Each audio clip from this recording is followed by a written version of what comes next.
All right, welcome to round two. We have a keepable hand, not a great one. There is an admitted lack of blue, but I'm on the draw. I have 3 lands and a turn 2 play, so I'm not super worried. Another black land is probably the worst draw in the deck, but it's early, so it doesn't really matter. And I really only need 1 blue to make this deck work early. Okay. If I draw island next turn, I'm in very good shape. It's even if he plays if he played a Evolving Wilds, I wouldn't block anyways. But there's like 0% chance that I block here. Well, I need to draw blue in the next 2 turns. I have a chance anyways, which will give me Benthic. This is trample, so I still take 1. If he plays like Swell of Growth, Natural Connection, I lose to this. I'm gonna take 3 here because there is a lot of blowout potential. Okay, and I did draw the blue, which makes that look a little bit worse. But I'm going to get in for some ingest here. Ingest. I think that was a really close turn.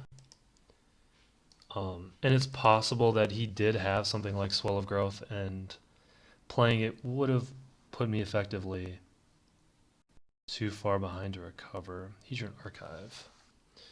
So 2 or more basics.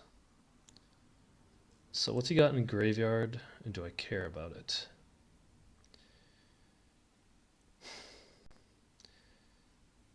Well, I'm gonna Merc Strider this turn, so I may as well just. There's really no graveyard return stuff here.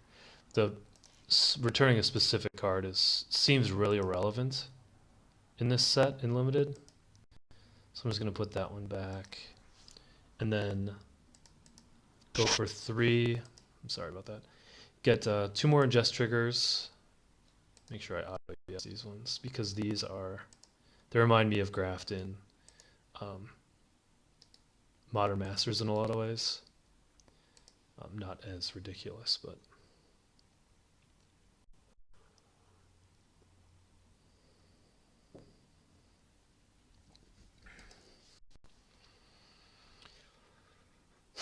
So the question here is, do I play Channeler, go for 1, ingest, and allow him to potentially play, he could play 6, 8, a 10 drop? But if I play Clutch now and he replays this, Clutch can't attack through. There is a high chance that he plays a massive Eldrazi that I just can't beat. But Clutch will allow me to deal with it if it's not Ulamog. And if it's Ulamog, I probably just lose anyways, regardless of the sequence of plays. I think this deals better with like a Breaker of Armies. Because he'll have to... Well, if he had land, he could play Breaker of Armies without tapping the Channeler. Okay, Grove Rumbler's not scary at all in this spot. He doesn't even have the mana to play Swell of Growth. He can attack with it. And then he plays Slide Runner. Okay. Alright,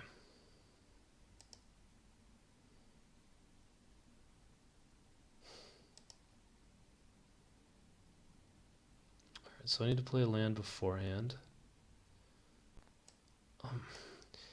This is I think I said in the previous game, I like to keep one of the lands on the outside as my clutch target, just so that I don't make a mistake early in the format. So I'm gonna get rid of Channeler, which will probably tap in response to draw 2 cards. Oh, whoops! See, this is why with Clutch it's a little bit weird because now I target my land.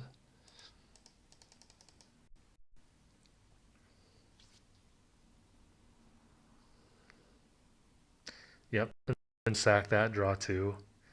Which is good because it means he doesn't have like the extreme top end that I was a little bit afraid of at the start of this. And I think I can just go with everything. If he has like Evolving Wilds, Swell of Growth or something, I might just lose. Like Evolving Wilds, Swell of Growth. Yeah, I might just lose to that. Oh, but he's blocking, so he doesn't have very much good to do. I still get 5 through. I remove his board, so I'm in pretty good shape. I'm gonna have enough mana next turn to cast anything in my deck.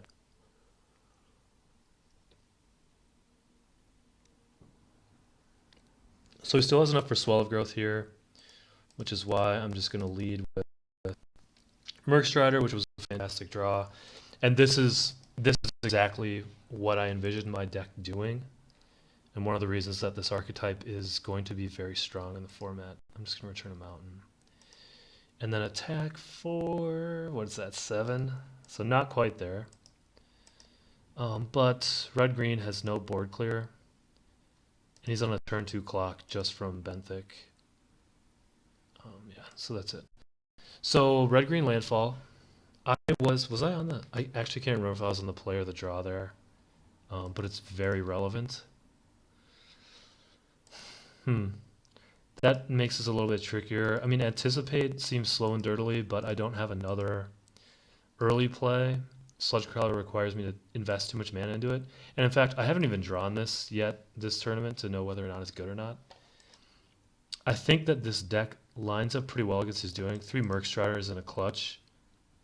It's just so good. There's so much tempo. Like, such a large percentage of my deck in relation to the creatures is bounce based, which makes the landfall creatures much worse because generally when you play them, you also want to play a land. Like it's more difficult to hold on to lands when you're trying to curve out and beat down. Fathom Feeder is great. Mist Intruder. I need enablers, and it can block Slide Runner if he doesn't get a landfall trigger. Reclaimer is great. Windrider Patrol is great. Despoiler literally beats this deck by itself. In fact, a lot of the 4/5s do as well. It's possible I should cut Sludge Crawler and say 1, 2, 3, 4, 5, 6, 7 enablers is enough. And then I play a Night Watch, but then that's on the draw. I'm slowing my deck down, which is a little bit worse. For some reason, I feel like that's right though. Like that's just not going to do very much against my opponent. I'm going to cut the Sludge Crawler. Part of that is just like the fear of the unknown type of thing. I haven't drawn it yet. I don't know exactly how it plays. Oh, this hand's great.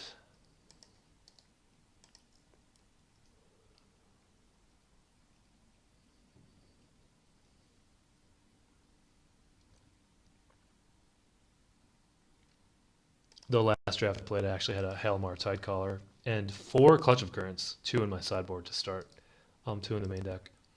I ended up bringing in 3 basically every game, but there were spots in that tournament where I would clutch like here, like this next turn. I didn't have a turn 2 play, and just play a Halimar Tidecaller on turn 3 and get it back. The card's super good in the format. Okay, so this is a very similar start to last game. I have 2 more lands in hand. I would expect him to have an Evolving Wild somewhere in his deck. This time, I'm pretty sure I'm blocking. Because I am on the draw. I don't want to take damage. So Swell of Growth. So this is more or less what I was afraid of previous game. So I take 4 here. He gets a land into play and kills my guy, which is a pretty good turn. But now I could Grave Birthing. If he doesn't play land, I'm in good shape. If he does, though, I'll just play Benthic, which guarantees that my Mindraker gets value next turn.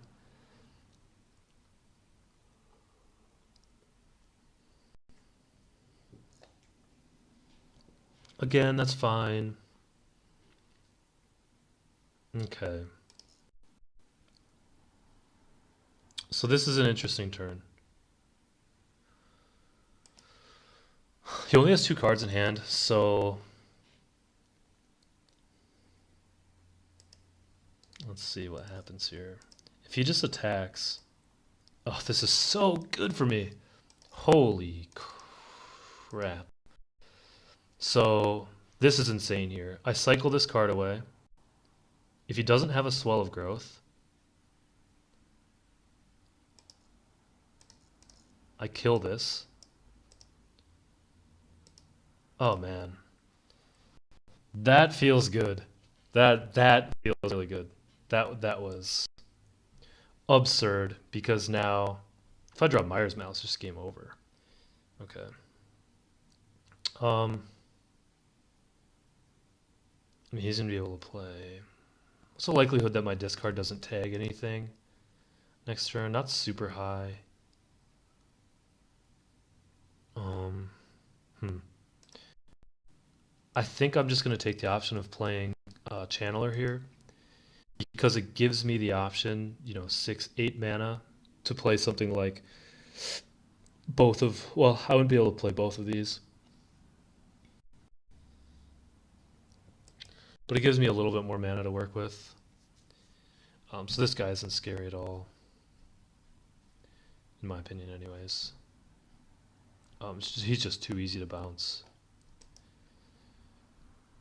It'd be hilarious. It would be great if he played a land, because then I could clutch Mindbreaker and essentially kill this. And I might actually hold on to clutch for that exact reason. He has one more card in exile, so I could clutch, attack Ulamogs.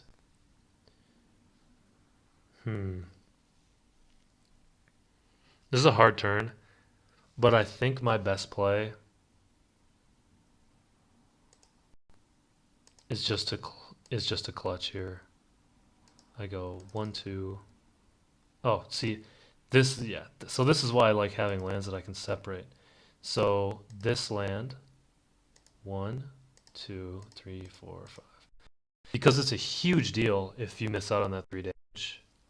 I mean, this is a huge chunk of damage going in his direction here. And I think that this sets up my Mindbreaker a little bit better. It also allows me to bring back Ulamog's Reclaimer.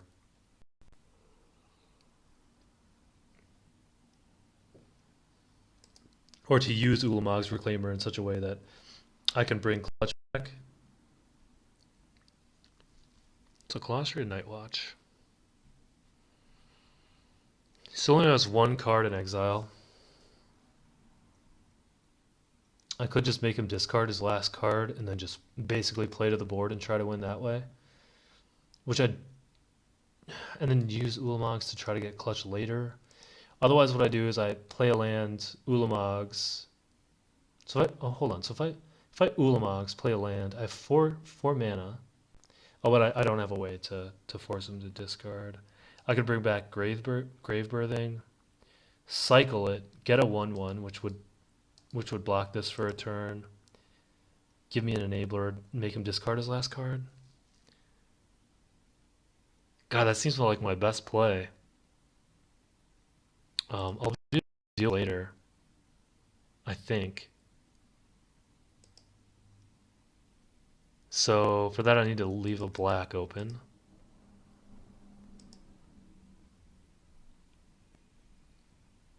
Six, and then I can tap these two.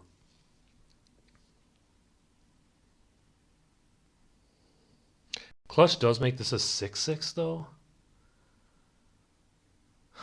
Doesn't allow me to discard his last card this turn. Or it still does. Oh no, I can't because I can't exile.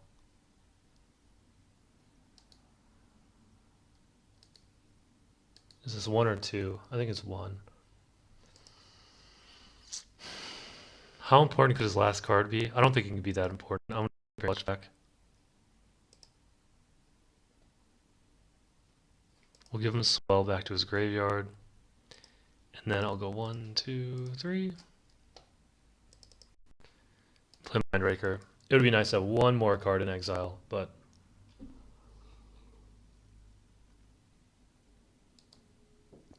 I changed my mind mostly because I realized I could just clutch this to a 6/6, which over this anyways.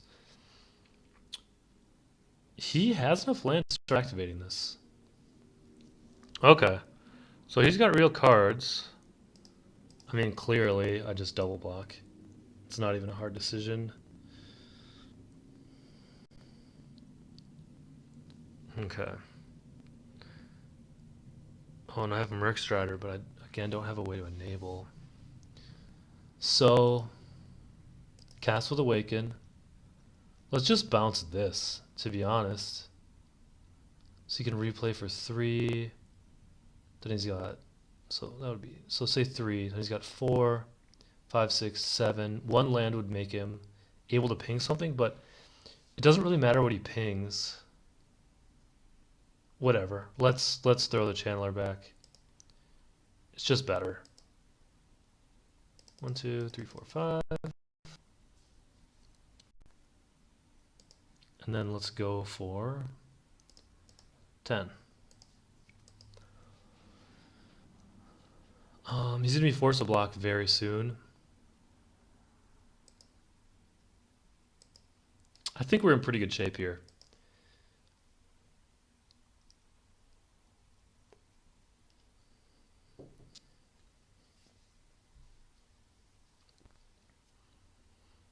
I think of the 4 drafts I've done today, yeah, and that's the match. I'll see you guys in the finals, but I'm just going to touch on the last thing I mentioned there. I've played blue in all 4 drafts I've played, partly because I think it's the best color in the set, partially because people sort of have this hangover from Origins, where they think blue is really bad. And blue wasn't that bad in Origins, but people seem to be passing a lot of blue right now and a lot of Clutch of Currents, and that card is extremely, extremely good in blue decks of all types. This is probably the type that could reap the rewards the least of the ones that I've drafted, so I would keep an eye on it. I'll see you guys in the finals.